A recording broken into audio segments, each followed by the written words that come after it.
ये मेरा पहला ऐसा मौका है जब मेरा लाइव शो कैंसिल हुआ। कभी आज तक ऐसा नहीं हुआ है। मतलब मैंने 104 डिग्री बुखार पे मैंने शो किया है। मेरे हाथ जल गए थे एक्ट के दौरान, मैंने फिर भी शो किया है। मेरा शो कभी बंद नहीं हुआ। आंचल के आंचल में तो नहीं, लेकिन मेरी माँ के आंचल में कमाल की शक्ति है। एक स्कूल खोलना चाहती हूँ, लेकिन जो मेरा काम है वो लोगों से सोच से थोड़ा हट के है। हमारे यहाँ शादी एक ही बार होती है। ऐसा नहीं कि नहीं चली तो भाई तुम तुम्हारे हम हमारे।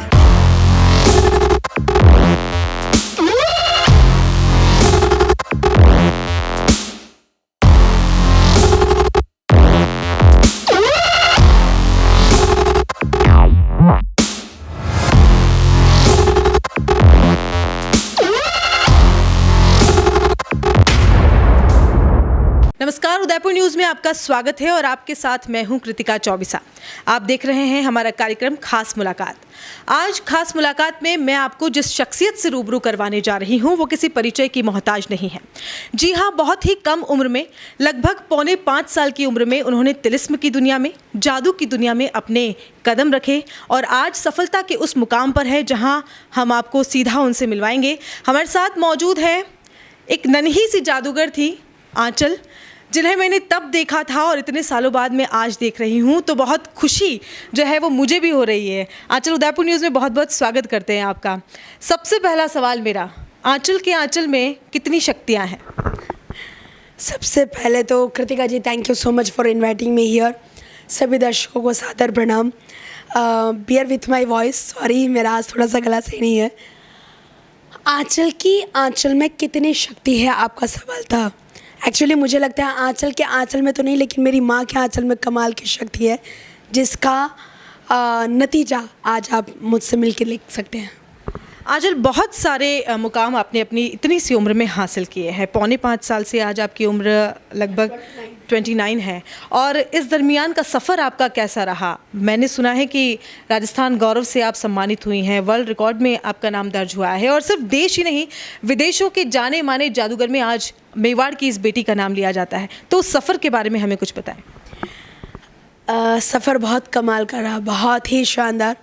और सच कहूँ तो शायद वो कहते हैं ना जी कि जिनके साथ माँ बाप का आशीर्वाद हो, संत जनों का, अपने से बड़ों का आशीर्वाद हो, तो कोई भी सफ़र ना बहुत आसान बन जाता है। बीइंग अ गर्ल, अक्सर एक सवाल मुझसे कहते हैं कि आंचल, मैजिक में जब आप इस फील्ड में आके आई हैं तो चैलेंजेस बहुत आए होंगे। सच कहूँ, मुझे आज तक कोई भी चैलेंजेस लगे नहीं, क्योंकि मेरे साथ मेरे पेरेंट्स थे। जब शो शुरू किया था तब 4.25 साल की उम्र में स्टार्ट किया था। 2001 तक, 97 से 2001 तक मैंने सिंगल शो किए, जहाँ पर किसी के बर्थडे पार्टी में या जैन समाज के शोज़ हो गए या वेडिंग सेरेमनी में हो गया, जहाँ भी मौका मिला मैंने शोज़ किए। 2001 से लेकर अभी तक मैंने टिकट शोज़ किए, एज अ कॉमर्शियल शोज़ किए हैं। तो ऐसे कॉमर्शियल शोज़ में ऑल ओवर इंडिया के करीब 17 राज्य और आउट ऑफ इंडिया में करीब 7 देशों में कर चुकी हूँ और अब तक 12,500 से ज़्यादा स्टेज शोज़ हो चुके हैं। तो ये तो वो सफ़र है जो मेरे शोज़ का रहा है। साथ ही कई सारे टीवी चैनल्स पे परफॉर्म कर चुकी हूँ, जैसे इंडियाज़ गॉट टैलेंट हो गया, इंडियाज़ मेरिट स्टार हो गया।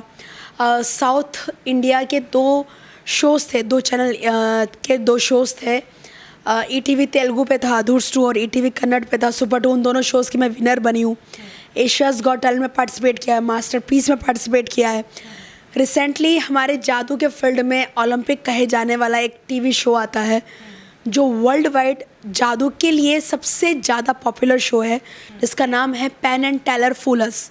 उसके 11 सीज़न टोटल आ चुके हैं और हर साल हज़ारों ऑडिशन के बाद केवल 52 जादूगरों का सिलेक्शन होता है, जिसमें अभी तक टोटल 11 सीज़न में केवल 2 भारतीयों का सिलेक्शन हुआ, जिनमें से मैं एक और फीमेल पहली हूँ। तो ये सारी चीज़ें जो हो रही है, एंड एक और ख़ास बात ये थी, जादू की पूरी दुनिया में सबसे ज़्यादा पढ़ी जाने वाली मैगज़ीन है जिसका नाम है वैनिश, जो ऑल ओवर वर्ल्ड में सर्कुलेट होती है।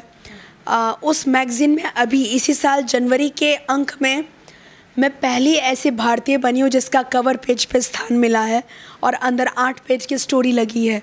तो ये सारी चीज़ें जो हो रही है मुझे भी नहीं पता कैसे हो रही है। इसके लिए मैं सच में उन सभी लोगों की शुक्रगुजार हूँ जिनका प्यार आशीर्वाद मेरे साथ है। Thank you. आंचल, आपने साइकोलॉजी में एमए किया है बीएन कॉलेज से और आप गोल्ड मेडलिस्ट भी रही हैं। सबसे पहले तो मैं ये जानना चाहती हूँ कि आंचल, एक बहुत ही इंटरेस्टिंग सवाल मैं आपसे पूछना चाहती हूँ और बेशक उदयपुर शहर की जनता भी आपसे जानना चाहती है कि हम सभी लोग पारिवारिक जीवन में प्रवेश करते हैं और शादी सभी को करनी होती है। आपका शादी को लेकर क्या विचार है और अगर आप शादी करती हैं तो क्या आप एक जादूगर से ही शादी करेंगी? ये बहुत क्या बोलूँ, अजीब सा सवाल है। पर्सनली कहूँ तो मैंने अभी तक इस बारे में सोचा नहीं है। मेरे आर्ट फॉर्म को लेके कुछ ड्रीम्स हैं, कुछ कह सकते हैं कि ऐसे कुछ पायदान मैंने अपने आप के लिए सेट कर रखे हैं कि मुझे वहाँ तक तो जाना है। बिकॉज़ हम लोग मेवाड़ी रह गए हैं, हमारे यहाँ शादी एक ही बार होती है। ऐसा नहीं कि नहीं चली तो भाई तुम तुम्हारे हम हमारे, हम उस फैमिली से बिलोंग नहीं करते हैं। तो शायद मैं इसको सोच समझ के करना चाहूँगी और मैं चाहूँगी कि अभी फ़िलहाल मैं अपने आर्ट को थोड़ा कंटिन्यू करना चाहूँगी। आगे किसी जादूगर से या किसी नॉर्मल से नो आइडिया। आई थिंक इंसान अच्छा हो, फिर वो जादूगर हो या कोई और, उससे क्या फ़र्क पड़ता है। साइकोलॉजी स्ट्रीम आपने क्यों चुना होगा? आप साइकोलॉजी में चूँकि गोल्ड मेडलिस्ट रह चुकी हैं तो कितना यूज़फुल मान रही हैं आप अपने प्रोफेशन को, जो आपने आपकी हॉबीज़ थी उसे एज ए प्रोफेशन भी आपने यूज़ में लिया है और आपने स्ट्रीम भी वही चुना, तो एजुकेशन और आपका जो प्रोफेशन है उसमें किस तरह से तालमेल बिठाकर आप इस जादुई दुनिया में अपना परचम लहरा रही? देखिए, अगर मैं कहूँ साइकोलॉजी को मैंने क्यों चुना, तो मेरे को शायद मैं कहूँगी इसकी 2 वजह थी। पहली वजह तो ये थी कि मैजिक में लोग इस साइकोलॉजी पे हम लोग काम करते हैं। जब ये सवाल मेरे पास आता है कि जादू क्या है, हम लोग ये देखते हैं कि एक एवरेज पर्सन किस तरह से सोचता है। तो साइकोलॉजी इज़ मनोविज्ञान, मन का विज्ञान है, राइट। तो हम लोग इस साइंस को समझते हैं कि लोग कैसे सोचते हैं और उनकी सोच से थोड़ा सा लीक से अलग जाकर हम कुछ ऐसा कर जाते हैं जो उनके लिए असंभव हो जाता है। और क्योंकि वो असंभव है, एवरेज सोच से आपकी सोच कुछ ऊपर है। हम लोग कोशिश करते हैं। मतलब मैं ये नहीं कहूँगी मेरी सोच ऊपर है, क्योंकि ऐसा नहीं कि मैं जो कुछ भी दिखा रही हूँ वो सब मैंने इन्वेंट किया है। वो बहुत सारे मास्टर्स लोग हैं जिन लोगों ने इन्वेंट किया और उनको हम लोग फॉलो कर रहे हैं। तो मैं ये नहीं कहूँगी कि मेरी सोच उनसे ऊपर है, लेकिन जो मेरा काम है वो लोगों से सोच से थोड़ा हटके है, क्योंकि तभी वो लोगों के लिए असंभव होता है एंड इसलिए उसको जादू में विश्वास करते हैं। तो साइकोलॉजी लेने के पीछे एक वजह ये भी थी कि मेरे प्रोफेशन में बेनिफिशियल होगा, और दूसरी वजह ये थी कि मेरे प्रोफेशन की वजह से साइकोलॉजी में नंबर लाना मेरे लिए आसान हो जाएगा।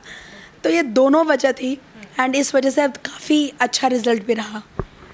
छोटी सी आंचल अपने बाल्यकाल से ही इस प्रोफेशन में जा चुकी है। कैसा लगता था? स्कूल में आप एक सेंटर ऑफ अट्रैक्शन हमेशा से रही होंगी, कॉलेज में भी आंचल सेंटर ऑफ अट्रैक्शन रही होंगी, तो साइकोलॉजी फ्रेंड सर्कल में भी जानने में काफ़ी आसानी आपको रहती होगी, वो कैसे, उसके बारे में कुछ बताएं। या दैट्स ट्रू। स्कूल लाइफ जो मेरी रही है, मैं हर साल सिर्फ 1.5 से 2 महीना स्कूल गई हूँ। मैंने एनुअल एग्ज़ाम्स ही दिया है। तो क्लासमेट्स हमेशा मुझे छेड़ते थे, यार तू है ना पूरे साल आया कर, क्योंकि तेरे मज़े हैं, साल में सिर्फ 1.5 महीने के लिए आती है, तो एग्ज़ाम टाइम रहती है, पूरे साल भर का डांट और मार हमें पड़ती है और तू ऐसे मज़े करके निकल जाती है। अगर कॉलेज की बात करूँ तो मैं प्राइवेट में थी, लेकिन मैंने मतलब प्राइवेट ही एग्ज़ाम्स दिए हैं। तो मेरे कॉलेज के जो हमारी फैकल्टीज़ थी, सेकंड ईयर तक उनको पता भी नहीं था कि मैं ही आंचल हूँ। वो ये जानते थे कि उदयपुर से कोई जादूगर आंचल है, लेकिन मैं हूँ ये मुझे बाय फेस कोई नहीं जानता था। तो बड़े मज़े आते थे। एक पेपर के टाइम पे ऐसा वाक़या भी हुआ था कि मैं एग्ज़ाम लिख रही थी एंड मैम ने बोला कि तुम कभी पूरे साल दिखती नहीं हो, प्राइवेट बच्चे भी एक बार आके थोड़ा बात तो करते, तुम हो कौन? तो मैंने पेपर लिखते लिखते बोला मैम आपने जादूगर आंचल नाम सुना है? एंड वो इतने एक्साइटेड हो कि बोले हाँ सुना है, क्यों? मैं ही हूँ। अच्छा तुम जादू करती हो, कैसे करती हो, कहाँ करती हो, क्या क्या करती हो? मैम ये सारे बात हम एग्ज़ाम के बाद, बोला भी मुझे एग्ज़ाम लिखने दो। तो कई बार ऐसे फ़न इंसिडेंट्स हो जाते थे, सेंटर ऑफ अट्रैक्शन रहती थी तो मज़ा तो आता था, लेकिन हाँ कभी कभी लगता है कि मैंने वो बंक करने वाली लाइफ जो है ना वो नहीं चाहिए, क्योंकि कॉलेज बंक वगैरह जो क्लासमेट्स करते थे वो चीज़ें मैंने नहीं की, लेकिन हाँ बाकी के मज़े मैंने बहुत किए हैं। आंचल, वैसे तो आपने कई सारे शोज़ किए हैं, लेकिन अभी फ़िलहाल कुछ दिनों पहले जो आपने राजस्थान की राजनीति के जादूगर थे उन पर जिस तरह से जादू चलाया वो काफ़ी सुर्खियों में रहा है, और उसके बाद आंचल को देखने के लिए, आंचल से मिलने के लिए हर कोई बेताब है। कैसा लगा जब आपने राजनीति के जादूगर और इतने सारे वीवीआईपी लोगों के बीच में? इंटेंशन ये था क्योंकि अगर राजनीति के जो जादूगर हैं, अगर इनका मूड हम लोग अच्छा कर सकें और अगर इनके अच्छे मूड से फ़ायदा पूरे राजस्थान की जनता को हो तो मेरे लिए वो वर्थ इट होगा। तो मैंने इस इंटेंशन के साथ मैंने हाँ किया। मैंने जब परफॉर्म किया तब मुझे नहीं पता था कि ये इतना सुर्खियों में हो जाएगा। मेरा मकसद एक ही था कि हाँ अगर चलो ये सभी लोगों के लिए करते हैं, इनके लिए अगर मैं कुछ अच्छा करती हूँ, ट्रस्ट में मैंने उनके लास्ट में बोला था कि आपका जादू अब हमारे राजस्थान की सरकार देखना चाहिए, क्योंकि मैंने अपना जादू आप लोगों को दिखाया है। अब आपका जादू हम चाहेंगे कि हमारे राजस्थान की पूरी जनता वो देखे कि आप किस तरह से जनता के लिए आप कुछ करते हैं। ये बात मैंने रखी भी थी।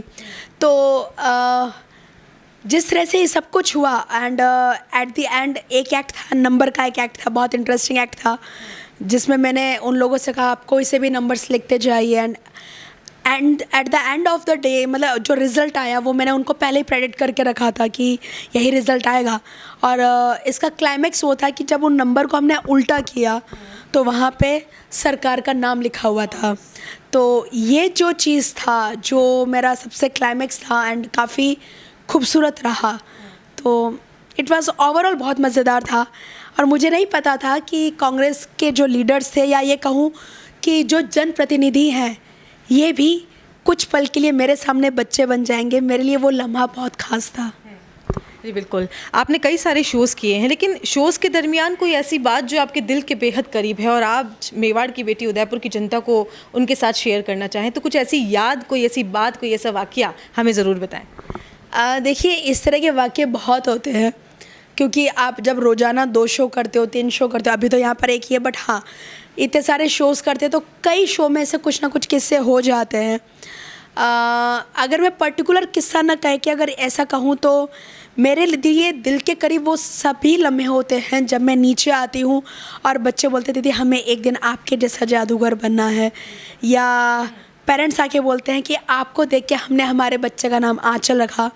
तो अंदर लगता है ज़िम्मेदारी और बढ़ जाती है कि जब जनता आपसे उम्मीद करती है तो ये ज़िम्मेदारी बढ़ जाती है। और बाकी कहूँ तो मेरे लिए सेलिब्रिटीज़ से मिलना, उनसे तारीफ़ें सुनना, उनसे वाहवाही लूटना, ये सब नो डाउट बहुत मायने रखता है, लेकिन सबसे ज़्यादा मायने रखता है जिस जनता की वजह से आज मैं यहाँ तक पहुँची हूँ, उनका प्यार मिलना। तो थैंक यू।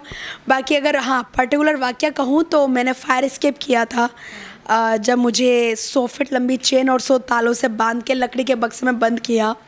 फिर उस बॉक्स को बाहर से लोहे की पत्तियों से वेल्ड करा, फिर एक क्रेन से उठाकर उस बॉक्स को सूखे घास के कुएं में डाला और उसमें आग लगा दी थी, और मैं वो जलती हुई आग में से कुछ सेकंड्स में सकुशल बाहर आई थी। इस इवेंट के हमारे जो मुख्य अतिथि थे वो थे बाबा रामदेव। तो अगले दिन उन्होंने मुझे अपने पास बुलाया उनके ऑफिस में एंड मुझसे बोला था वादा कर कि तू ये दोबारा नहीं करेगी, क्योंकि बोले ज़िंदगी में पहली बार अगर मेरी सांसें कहीं रुकी है तो कल रुकी। बोले मैं कई बार कोशिश कर रहा था कि मैं उठ के चला जाऊं, पर मैं जा भी नहीं सकता था, और रुका तो ये डर था कि अगर तुझे कुछ हो जाता तो हमारी बैंड थी, क्योंकि जितने सारे वीआईपीज़ थे। मेरी बहुत इच्छा है कि मैं उदयपुर में ये इवेंट करूं। लेट्स सी, अगर आप लोगों का आशीर्वाद रहा, प्रशासन ने साथ दिया, तो मेरी बहुत इच्छा है कि उदयपुर की जनता इस इवेंट को लाइव देखे। कल हमारी शुभकामनाएं आपके साथ है, आप ज़रूर ये इवेंट उदयपुर में करें और हम सभी लोग इस चीज़ को देखें। आंचल, जब आपने राजनीति के धुरंधरों के सामने इस तरह का प्रोग्राम किया तो जाहिर सी बात है ऑडियंस में से भी कई लोगों को आप बुलाती हैं स्टेज पे, बॉक्स में बंद करती हैं, और इस तरह का कोई वाकया उन लोगों के साथ हुआ या उन्हें आपने कभी ऐसे देखा डरते हुए कि नहीं ये मुझे नहीं करना है? बहुत मज़ेदार था एक्चुअली। ये बात सच है, मेरे अपने पूरे शो में मैं सिर्फ स्टेज पे ही जादू नहीं दिखाती हूँ, मतलब मैं कोशिश करती हूँ पब्लिक इन्वॉल्वमेंट, कि आप मेरे मैजिक का हिस्सा बने, कि आप जादू को फील करें। तो आम दिनों में जिनको भी बुलाती हूँ ऑडियंस आती है, लेकिन वहाँ पर ऑडियंस के नाम पे कोई नहीं था। जो भी थे एमएलए थे, कोई लीडर थे, कोई क्या मंत्री थे, ऐसे थे। तो कभी किसी को मैंने स्टेज पे बुलाया, किसी को बॉक्स में बंद किया तो वो एक मंत्री थे। मैंने एक को बुलाया तो हमारी जो मैम है ममता जी, महिला एवं बाल विकास की जो आई थिंक मंत्रालय की जो मेन है मंत्री हैं, जो वो आई थी, उनकी मम्मी का नाम मैंने बताया था, जो वो सोच रही थी और मैं बता रही थी। तो जब मैंने बॉक्स वाला एक्ट किया तो 5 मिनट लगे उनको बॉक्स में बैठते हुए। सामने सारे लोग बोल रहे थे कि यार बॉक्स में बंद करके गायब मत कर देना, हमारी गिनती कम हो जाएगी। मैंने कहा मैं समझती हूँ आपकी गिनती बहुत मायने रखती है, मैं ऐसा कुछ नहीं करूँगी। तो इस तरह की जब चीज़ें हो रही थी तो काफ़ी इंटरेस्टिंग हो रहा था कि कभी वो लोग खुश भी हो रहे थे, इंजॉय भी कर रहे थे, लेकिन जादू है बॉस, तो यहाँ पर थोड़ा बहुत तो डर सबको रहता है। और अभी का जो माहौल है वो माहौल उनके लिए बहुत मायने रखता है, क्योंकि हम सभी जानते हैं एक एक सीट की वैल्यू, एक एक वोट की वैल्यू कितनी है। तो उनको लग रहा था कहीं ऐसा ना हो जाए कि उनकी गिनती के साथ कुछ जादू हो जाए। एंड मैं समझती हूँ कि मैं ऐसी चीज़ें नहीं करती, मेरा मकसद था आप लोगों का मनोरंजन करना, जो मैंने किया। आंचल, अभी आपने कहा था कि बच्चे जब आप स्टेज शो करके नीचे उतरती है तो कई सारे पेरेंट्स और बच्चे कहते हैं कि हमें आंचल जैसा बनना है। मैं ये जानना चाहती हूँ कि क्या ऐसी चीज़ें हैं जो अगर कोई बच्चा इस स्ट्रीम में जाना चाहता है, इस प्रोफेशन को अपनाना चाहता है, तो वो फॉलो करे या वहाँ से वो चीज़ सीखे, और आपने ये चीज़ कहाँ से सीखी? ओके, जब मैंने जादू सीखा था कि आज के ज़माने में मैजिक सीखना उतना मुश्किल नहीं है जितना कि मैंने जब सीखा था तब था। क्योंकि जब मैं मैजिक फील्ड में आई थी तब कोई इंटरनेट नहीं था, कोई स्कूल नहीं है, और जादू को लेके शायद कहूँ तो एक थोड़ी सी विडंबना है कि हमारे मैजिक इंडस्ट्री में पहले, अभी तो नहीं बट पहले ये था कि जादू सिर्फ अपने वंशज को सिखाया जाता था। बहुत रेयरली ऐसा होता था, बहुत रेयरली कि कोई किसी को चेला बनाता था और उसे सिखाता था। तो बहुत मुश्किल हुई थी मैजिक सीखने में। लेकिन शायद वो कहते हैं जब आपका लक्ष्य मजबूत होता है तो रास्ते अपने आप बन जाते हैं। पापा का लक्ष्य ज़्यादा था, क्योंकि मैं तो बहुत बच्ची थी, 4.5 साल की उम्र में बच्चा नहीं समझता है कि उन्हें क्या करना चाहिए।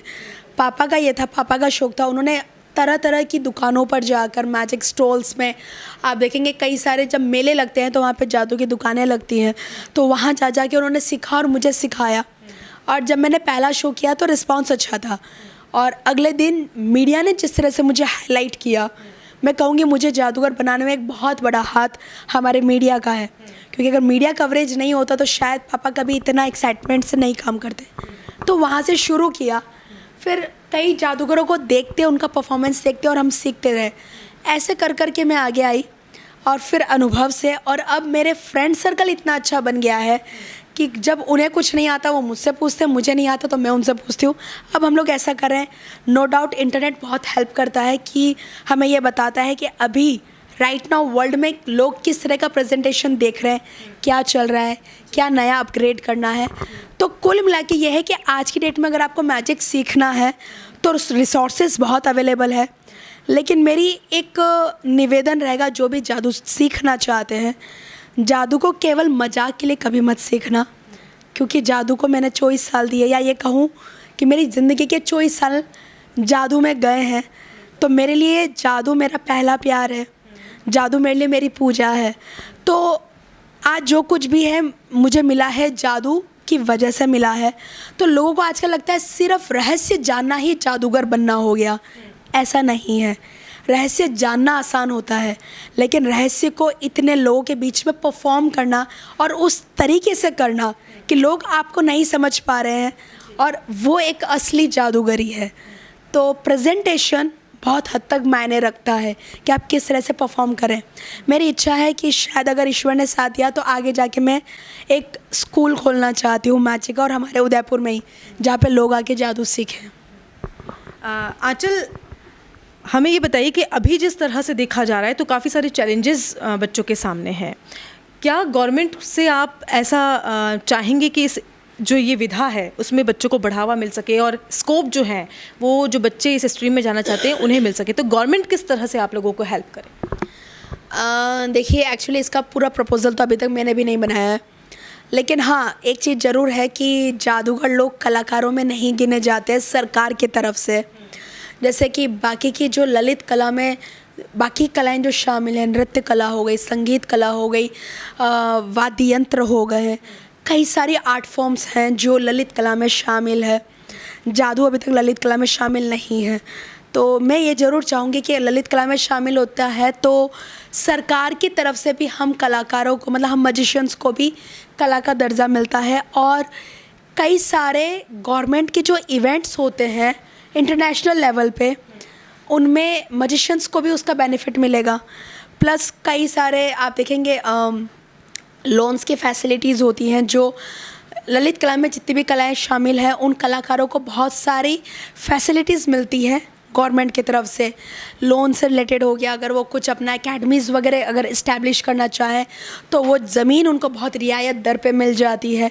कई सारे प्रावधान हैं जो दूसरे लोक कलाकारों को है, बट अगर ललित कला में मैजिक कला आ जाती तो हमारे को भी वो चीज़ें मिल जाएगी। तो डेफिनेटली हम भी चाहेंगे कि ऐसी कुछ हो। एंड ऐसा मैंने सुना है कि जादू जो है वो हमारे हिंदुस्तान से गया है, तो हमारे हिंदुस्तान में इस कला को बरकरार रखना ये हम सभी की जिम्मेदारी है, सरकार की भी है तो यहाँ के लोगों की भी है कि यहाँ पर ये चीज़ बनी रहे।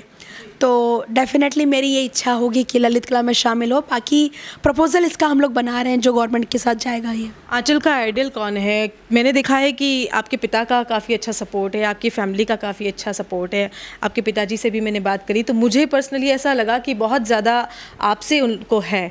तो क्या कहना चाहेंगे उनके सपोर्ट के बारे में? और वो बच्चे जो आगे बढ़ना चाहते हैं लेकिन परिवार का सपोर्ट नहीं मिल पाता, उदयपुर की जनता को क्या मैसेज देना चाहेंगे? मेरे आइडियल मेरे पापा हैं। बेशक रियल ज़िंदगी में इंसान को कैसा होना चाहिए, एक्चुअली मेरे पापा ने हमेशा मुझे बहुत सारी बातें सिखाई है। उन्होंने हमेशा एक बात सिखाई, हाँ चल अच्छा जादूगर बनना ज़रूरी है, आप बनो, लेकिन उससे भी ज़्यादा ज़रूरी आप अच्छे इंसान बनो।